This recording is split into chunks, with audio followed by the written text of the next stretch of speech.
Terima kasih pemirsa, Anda masih bersama kami di Editorial Media Indonesia, dan sekarang sebelum kita lanjutkan diskusi kita, Mas Arief, kita mau mendengarkan juga pendapat dari pemirsa Metro TV. Saat ini kita sudah terhubung dengan pemirsa Metro TV di Bekasi, Jawa Barat. Ada Pak Ondo. Pak Ondo, selamat pagi.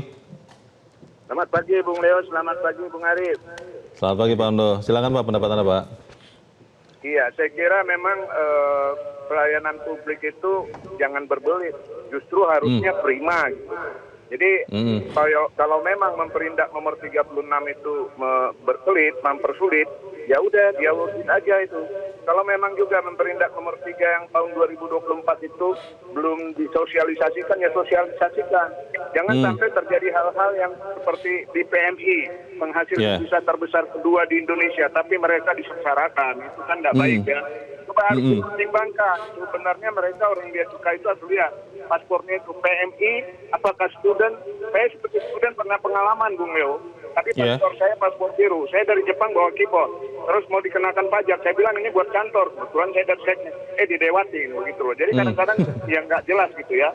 Kemudian harus diperhatikan nih pelancong kagetan apa bukan. Baru sekali-kalinya ke luar negeri kan perlu bawa oleh-oleh buat istri, buat mamanya, buat putrinya. Nggak boleh beli tas 3. Jangan-jangan tasnya juga yang abal-abal. Tetap jadi mempersulit. Kan harus tahu nggak mereka itu tas branded gimana, sepatu branded gimana. Jangan-jangan mereka nggak tahu. Pokoknya sepatu AP, sepatu karet, kalau beli dari 2 dipersulit. Nah ini nggak tahu kalau begini. Bagaimana petugas memantau barang yang branded apa bukan? Buat saya, yang penting untuk melindungi pedagang agar tidak menjadi merugi, itu baik. Tapi harus diperhatikan jalur tikus atau jastip yang lewat pejabat-pejabat itu juga ada. Itu yang harus diberantas. Yang perlu lagi tingkatkan teknologi pemantauan barang-barang itu. Gak perlu lagi kita harus bongkar satu-satu itu berjam-jam itu kalau buat tas. Terima kasih. Terima kasih Pak Ondo di Bekasi, Jawa Barat untuk pendapat Anda. Selamat pagi Pak.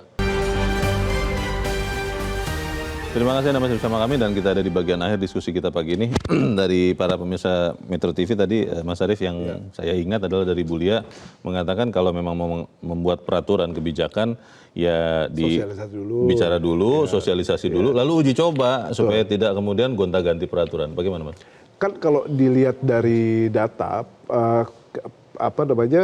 Permendak 36 2023 yang diberlakukan baru tanggal 10 Maret itu katanya sudah disosialisasikan bahkan selama 90 hari.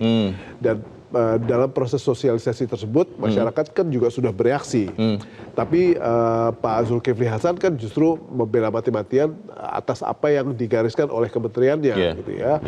Nah, setelah dibela mati-matian, 4 hari setelah diberlakukan itu direvisi lagi gitu ya, menjadi Permendak 03 2024. Jadi saya merasa bahwa ini ada yang salah sama proses sosialisasinya, dan ada yang salah sama bagaimana mereka merancang implementasi teknis di lapangan. Sehingga kalau misalnya sekarang kita ingin memperlihatkan keberpihakan, ya gunakan nuraninya Permendak, Kemendak, dan kita juga segera minta partisipasi dari Dirjen Bea Cukai. Dan yang paling penting juga bagi teman-teman Bea Cukai adalah bagaimana mereka juga sudah harus mulai menggunakan teknologi yang diperlukan